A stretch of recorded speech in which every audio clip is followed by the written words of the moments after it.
side of special operations for the rest of his career to the elite forces. I can say that, you Thank can't. you. Okay. Dr. I know Scheuer. Kim pretty well, and I can take a ribbing. Dr. Scheuer, your turn. Yeah, I wasn't going to talk about the bin Laden operation specifically, except to say that it was, I think, a long time coming and certainly well done by both the agency and the special forces. It went rapidly downhill when the Marx Brothers took over, running the Post, leaks, wrong stories, incomplete stories. So the edge of the success was sort of taken off. The biggest problem with the operation was that it will reinforce the thought of those here in Washington, in the military and in the CIA, that we can, as President Bush used to say, kill them or bring them to justice one at a time. If we choose that path, which we have been on now since the summer of 1995, we will continue to lose as we are today.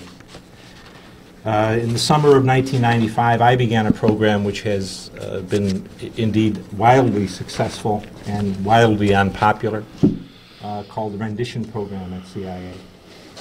That program, in and of itself, inflicted more damage on Al-Qaeda before 9/11 than any amount of damage we ever inflicted on a terrorist group before in the history of our fight against terrorism. And yet, 9/11 came off. 10 years later, they're still in the field against us. And what I was going to suggest tonight is that the Special Forces of the United States and the intelligence community of the United States are being run ragged in an effort to defeat an enemy which our leaders don't understand, either in terms of motivation or in terms of dimension. And as long as we pursue that particular method of operation, we're only fooling ourselves. Americans are very prone to look at problems in a legalistic way. I, 1,000 years ago when I was young, was teased on Marshall Dillon and Gunsmoke and Bonanza and the rest of the Westerns. And the story is very simple and much like the cops and robbers show today. You chase someone, you find him, you capture him, you convict him, you hang him, and that's the end of the story, and it brings closure. We are reenacting that every day in every field against this enemy, and yet the enemy is far bigger than it was 15 years ago. And so we're on a failing course, certainly in terms of the amount of force brought to bear against the enemy has been severely insufficient. In the summer of '97, I wrote a memorandum to the Director of Central Intelligence, which is noted in the 9/11 Commission report, saying that the organization we faced, Al-Qaeda with its allies, certainly could never be handled and defeated by the intelligence service of the United States, and that not even with the special forces probably could it be defeated. And today I believe that more strongly than I did then. We have rejoiced over the killing of Osama bin Laden, I think rightfully so, although it led to some people believing the problem we face against Islamists is somehow diminished by his death. It certainly is made less well led by his death. But the problem remains fairly significant. And if you take the a simple exercise of map reading, at 9/11, we in the United States, in the intelligence community and the military services, were facing an enemy that was constricted primarily to Afghanistan in terms of operations, manpower, supply caches, planning. Today, they still have part of Afghanistan. They have a large part of Pakistan. They have increasing amounts of Yemen. Their presence in Somalia is growing. They're clearly on the rebound in Iraq. Their expansion across North Africa is significant. And to imagine somehow that all of those things can be handled in the kill them or capture them one at a time approach is, to say the least, a very hopeful approach to this problem. In terms of geographical reach, in terms of numbers, in terms of size of the organization, it's much larger than it was today than it was at 9/11. And perhaps more important, it has allies who now have international reach. The Pakistani group, the Lashkar-e-Taiba, has received a lot of press recently, and I think it's just one of several that can reach out beyond the Middle East. The Arab Spring, for both the Special Forces and the U.S. intelligence community, has been an unmitigated disaster. We have lost so far, whether you like those governments or not, 4 governments who were expressly eager to help us destroy Al-Qaeda and other organizations. Mr. Gaddafi, certainly Mr. Mubarak, Ben Ali in a quiet way, and Saleh. We put a lot of money on a bad horse, but he was still doing something for us. And of course, we started it off much earlier by destroying our best ally against this group, Saddam Hussein. So we're really, we're kind of in a fix at the moment. We now, in the Central Intelligence Agency and other intelligence communities, have to pick up the work that was being done with us or for us by the intelligence services of Libya, Tunisia, Egypt, and Yemen. We also face, in each of those countries, an enormous problem in terms of armaments, arsenals, police stations, factories, and all of those places were raided, and shipments, convoys of our ordnance and weaponry were taken out to places to be used at a later date. In each of those countries, prisons were either opened up by the governments as they were falling, or were cracked open by demonstrators who apparently were either not as secular democratic as we think, or were just misled. In Egypt alone, the estimate is up to 40,000 people, Islamists, were released, including some of the people that I helped to put into prison there. So when you look at the field today that the Special Forces and the Central Intelligence Agency and the other components in the intelligence community face, it's an overwhelming problem. And when you add to that another problem we didn't have at 9/11, which is the extraordinary growth in the popularity of Islamism, militant Islam within the United States. Perhaps the most damaging legacy of bin Laden over the last 5 years, what he left behind, was the slow but sure building of a media operation made up of U.S. Muslims who can speak the vernacular, who are very competent in media, and who have already shown an ability to encourage, instigate, or incite people in the United States to attack here at home. That's something, of course, that won't fall to the lot of the CIA to look after, but I think I will live long enough to see U.S. armed forces fighting inside the United States to confront these forces. So I'll end with that kind of, I think, a rather grim picture, and I would argue that the military of the United States, both conventional and special forces, and the intelligence community of the United States have been, by their last 4 presidents, served very badly in terms of the way this war is framed. The parts of the government I just mentioned are fighting an enemy that is motivated by what the United States government does in the Muslim world, by its support for the Saudis, by its presence on the Arabian Peninsula, by the wars we're conducting in Libya, in Iraq, in Afghanistan, by our unqualified support for the Israelis.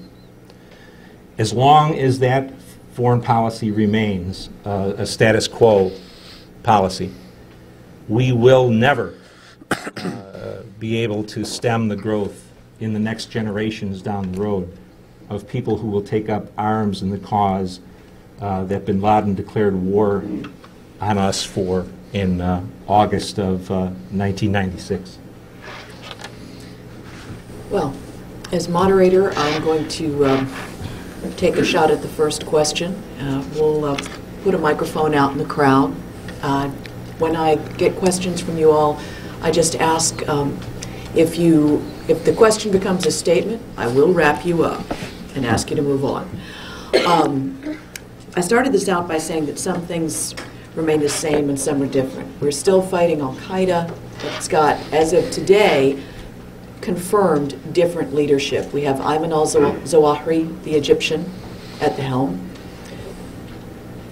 Mike, what do you think that's going to do to the organization?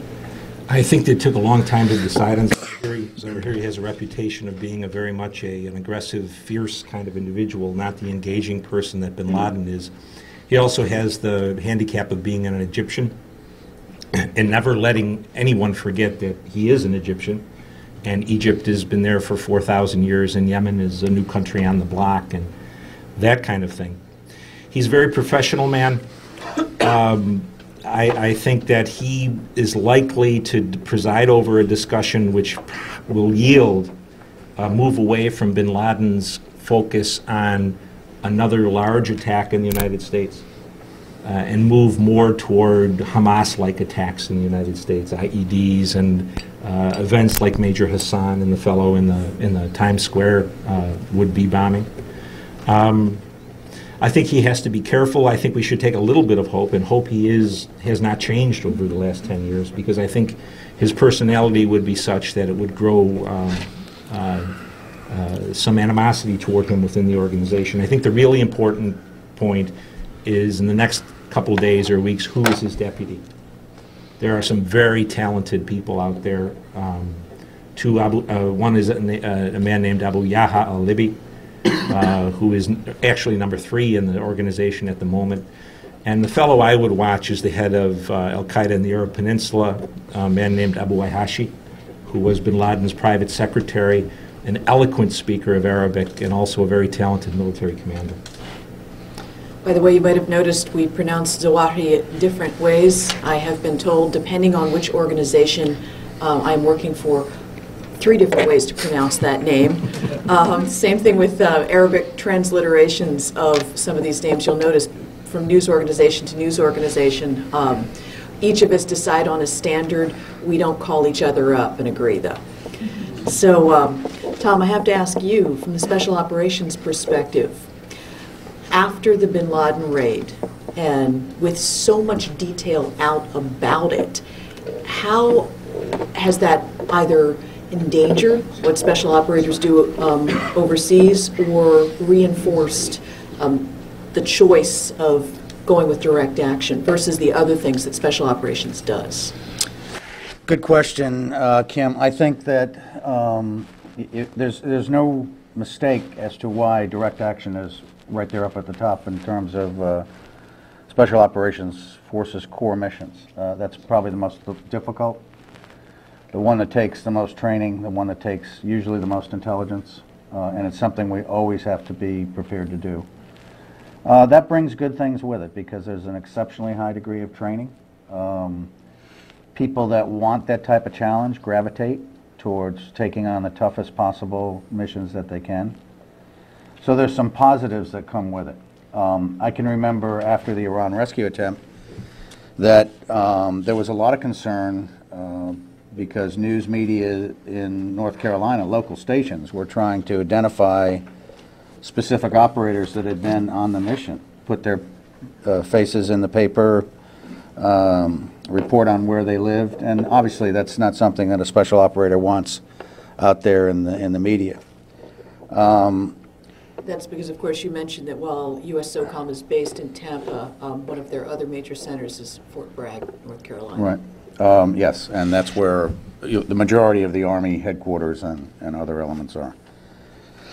In one case, I think that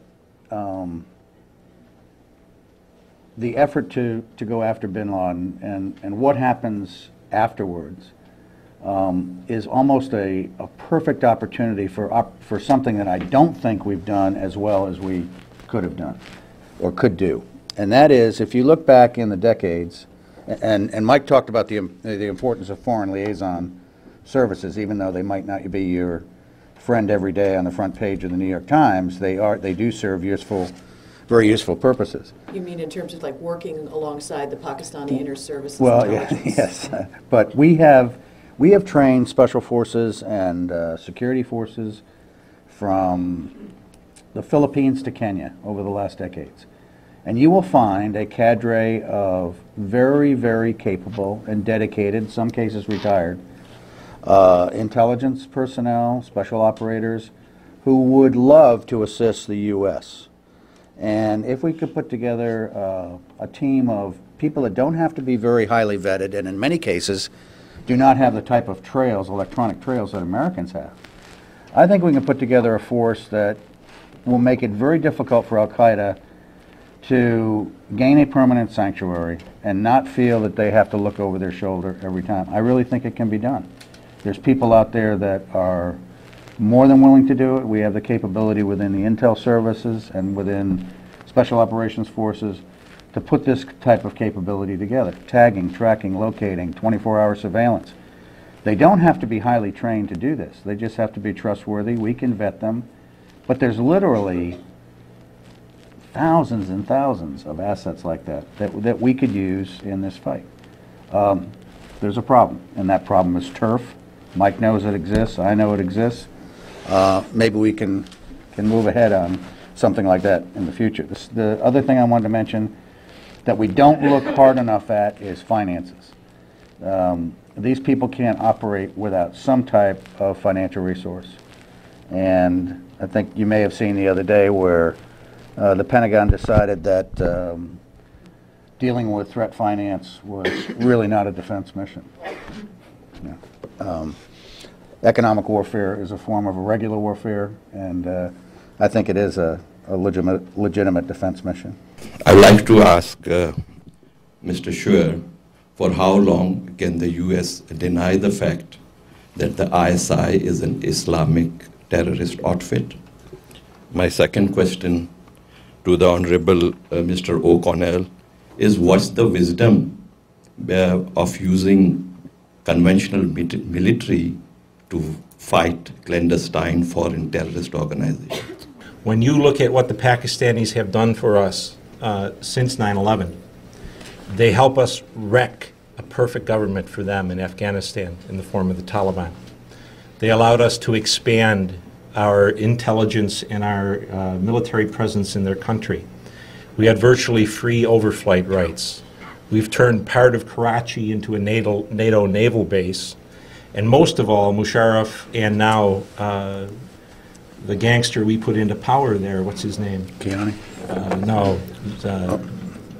Bhutto's husband, have sent the army into the border areas, which has brought them a civil war to their country. I think that we could look a long way to find any other ally that has helped us to that degree. It was never, from 9/11, in the interest of the Pakistani nation or government to turn over to us or kill Osama bin Laden.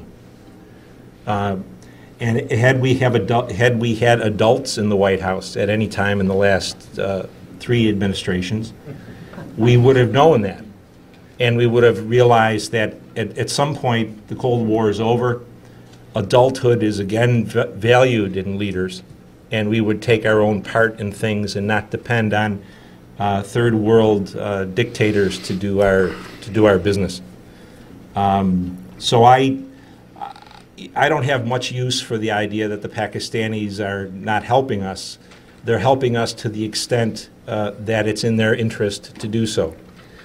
It would be just as feckless, I think, to expect the CIA or the MI6 to accept a tasking for a foreign government that runs contrary to their country's interests.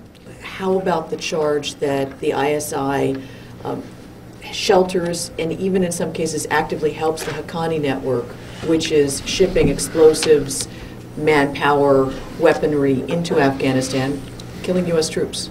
We're in the way, aren't we? We went there on a 15-month mission. We're now there 10 years. We're going to leave the Pakistanis holding the bag with an extraordinary mess in their country.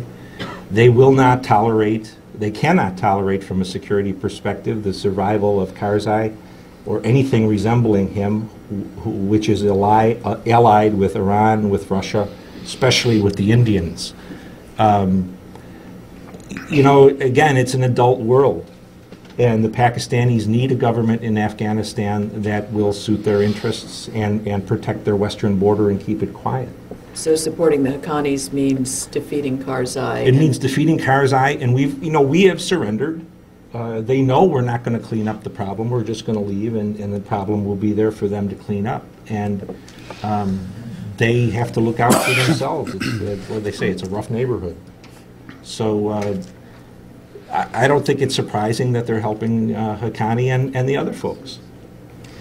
Tom, how about the notion that we're using the military to fight a terrorist organization?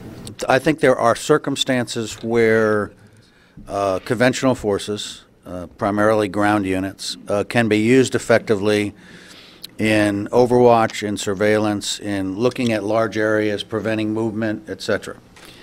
Becomes more problematic when you try to have conventional forces with an active hand amongst a population, because that requires really a good deal of sophisticated training.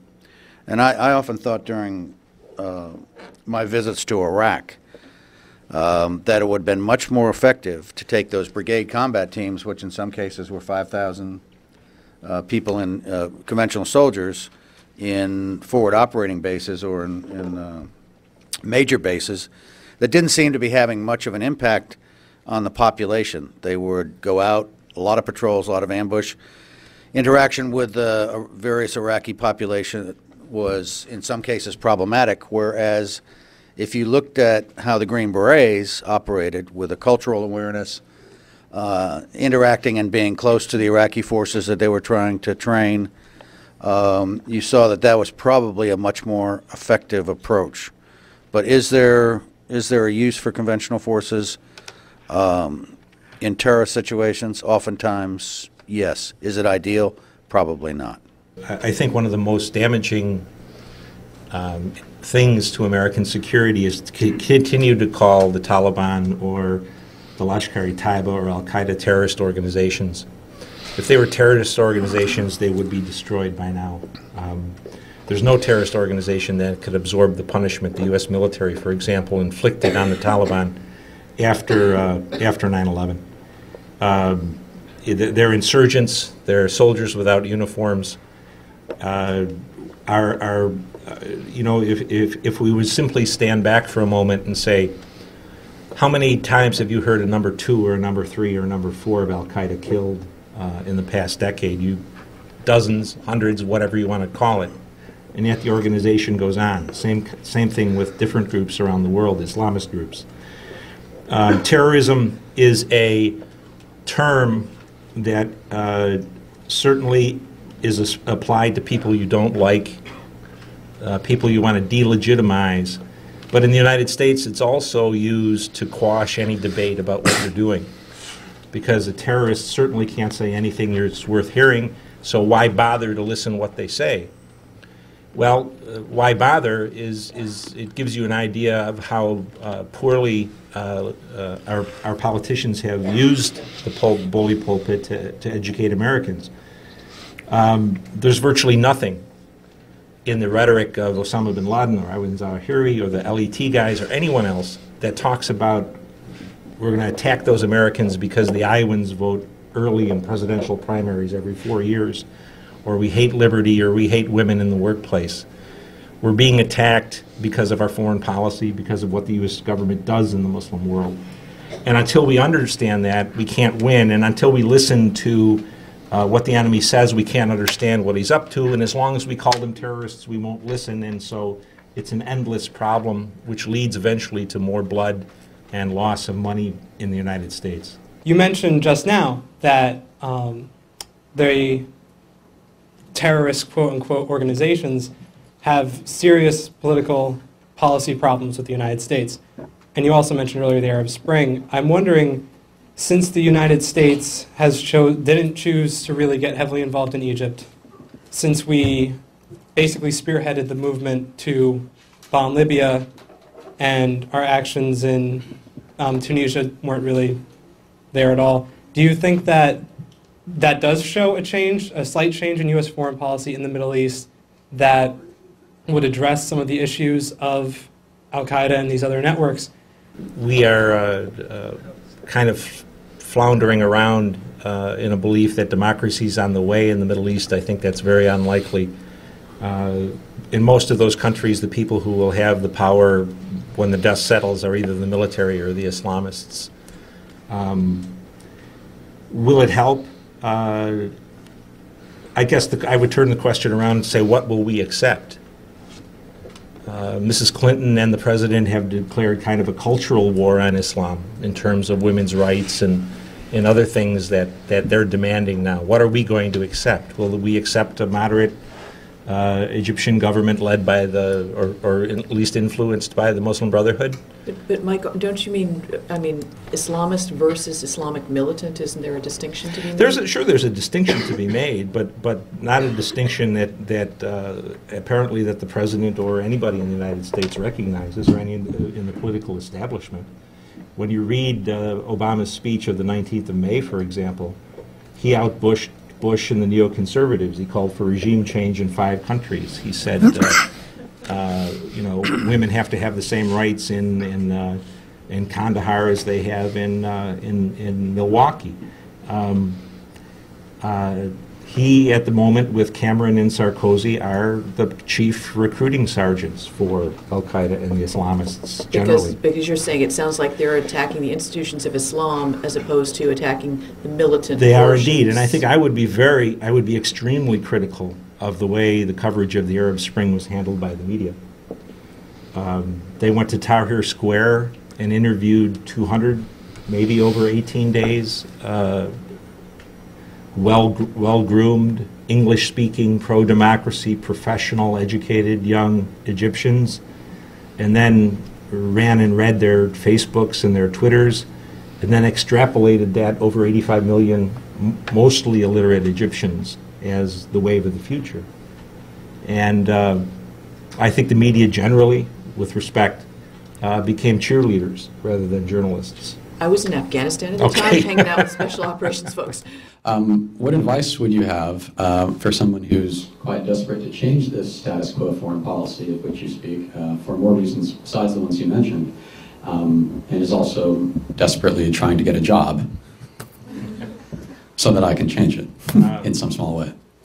There won't be any change in our foreign policy until there's another calamity in the United States. We are absolutely, in most areas of our policy, whether it is economic or borders or warfare, policy doesn't change unless there's a calamity. And it may be that I'm just almost 60 and have become terminally cynical. But we live in a world that exists only in our own minds in terms of our policy makers. And I don't know how you change that except with a disaster. So I've read that these types of terror networks are pretty interesting organizations in that they don't really have a cohesive hierarchy. So Osama bin Laden is really more of a figurehead than anything. So if this is true, then does killing Osama bin Laden have any true, does it change the situation significantly? And also, if there's no true leader we can hunt down and kill, then exactly how effective will these types of direct action special ops be in the long term? A group that organizes terror activities, has a structure. They have finances, they have leadership, they have support, they have safe houses, they have propaganda machines. I've always found it remarkable that when there's a suicide bombing and the family is praised, oh, you've produced a martyred son, why we haven't been able to turn that around. Really, a lot of these kids that take on the suicide mission are at the lower level of the social spectrum, are really not that bright, and the families really ought to be embarrassed that the kid was duped into a suicide mission. But Instead, we allow this to go on and let them be glorified. I think we have a real prison recruiting problem in this country, not only state but federal prisons as well. And once those people are out, if they've been radicalized in prison, they certainly have gotten a heck of a lot of good training on how to cause mayhem. And I think most citizens know, just from looking around at this open society, it's relatively easy for one or two people to cause a tremendous amount of damage. I don't know if you were in town, how many years ago was the sniper we had here in D.C., but it was not a fun time. And that was a couple guys in a car randomly going around, and I'll tell you, it was not a fun place to be. So we've got some real issues. Mr. Scheuer, you spoke very warmly of the rendition program as it used to exist. I wonder if you could elaborate why you think it worked so well and talk about some of the problems that have made it difficult, if not impossible, to continue, such as dealing with our allied countries, Germany and Italy, for example, where it was extremely unpopular, and instances of picking up the wrong man. You pick up wrong people, you kill wrong people. That's the way war goes. You know, we have educated three generations of Americans to believe that war could be a less than bloody, less than full of mistakes. The rendition program was designed for Mr. Clinton to do two things: to begin to dismantle al-Qaeda cells around the world by taking people off the street who were a threat to the United States, and to grab from them at the time whatever electronic or paper documents they had. Mr. Clinton did not want to hold anyone, and so he delivered them to Egypt or Saudi Arabia or somewhere else. So interrogation was never in the cards for us. It was designed to be a complement to a larger U.S. government counterterrorism effort. It turned out to be the U.S. counterterrorism effort.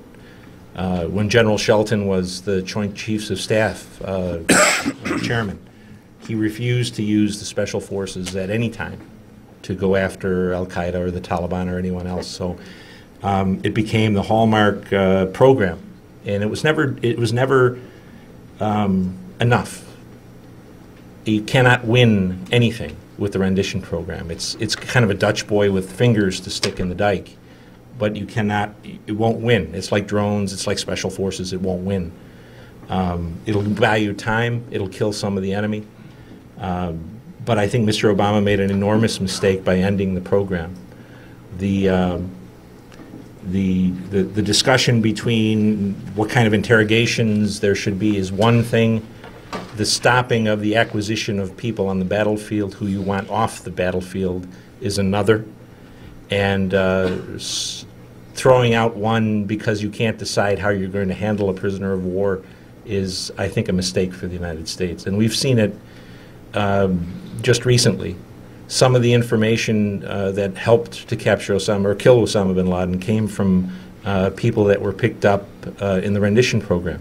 I don't know how they were interrogated. I don't know the point, whether it was enhanced interrogation or just a regular interrogation. But the point is, the people we now hold are fairly long in the tooth in terms of information that can help us. And when you don't have an ongoing inflow of people who you can talk to, then you are you're kind of cutting off your nose to spite your face. How possible do either of you, this is open to anyone on the panel, think that it is that although there's a general consensus that the Pakistani government had no idea what was happening at the time, there has been some calling into question by certain people within the field. I quoted an article by The Guardian that was later vetted by Juan Cole, who's a respected name in the field of Middle East and South Asian studies, that says that the attack on OBL's fortress was pretty much in accordance with a agreement between President Bush and Pervez Musharraf in 2001, which later transferred over in 2008 with the change to civilian rule. And a quote from the article itself, later by Juan Cole, this is from Gilani himself, says that he told a U.S. official, I don't care if they do it as long as they get the right people. We'll protest it in the National Assembly, then ignore it. Oh, that's from WikiLeaks, wasn't it? Yeah, that was one of the sources that they put there as well. I was just wondering what either of your takes on that is. And lastly, my question deals with the ISI itself. In either of your opinions, do you think that the ISI is subject to specific rogue elements? And if so, how large do you think that rogue element number is? Would it be like 2%, 0.2%, anything like that? Any estimates you might have?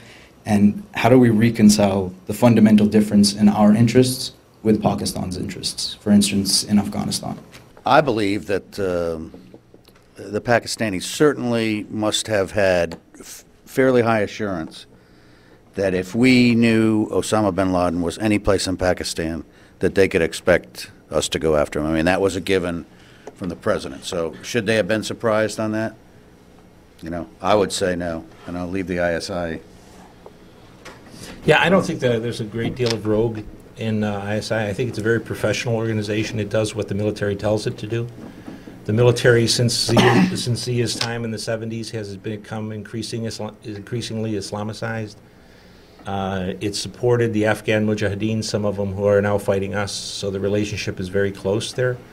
All intelligence services probably have one or more rogue elements in it, so I can't, you can never rule it out. I think the way you deal with ISI is to decide. You can't reconcile Pakistani interests with ours because they're not reconcilable. And so if there's dirty work to do, we depend on ourselves and not on the Pakistanis. It's the only smart way to proceed, I think. Do you believe that these terrorists, I guess you don't want me to call them, are only influenced by U.S. foreign policy or also by U.S. domestic policy? And what is the extent of change that the U.S. must make to our domestic and foreign policy? Because I believe that domestic policy also affects how we're perceived by these nations, to improve our position if we wish to negotiate with these groups. I don't know whether we can negotiate with them or not. I don't think we need to change our domestic policies at all. What we need to stop trying to do is impose our domestic policies on people who will fight them to the death.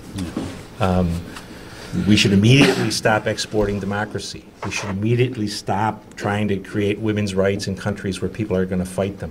Those are not national interests of the United States. Those are nice to haves. If we want to have fewer wars with Islam, then we accept some sort of an Islamic government where it springs up. The domestic policy, there's nobody out there, very few people out there who are going to blow themselves up because my daughters go to university. There's an enormous number of people who are ready to blow themselves up because we let the Israelis do whatever they want to do. And until we come to grips with that, it's madness. And if you want to look for an empirical example, our soldiers and Marines who have no business really nation building have scored enormous successes in Afghanistan. 2 to 3 million more children in school, much more electricity, fundamental primary medical care more available than it's ever been before, restore irrigation ditches that the Soviets destroyed in their war, more paved roads. And as of all of those successes have accumulated, the insurgency has spread geographically and become more intense.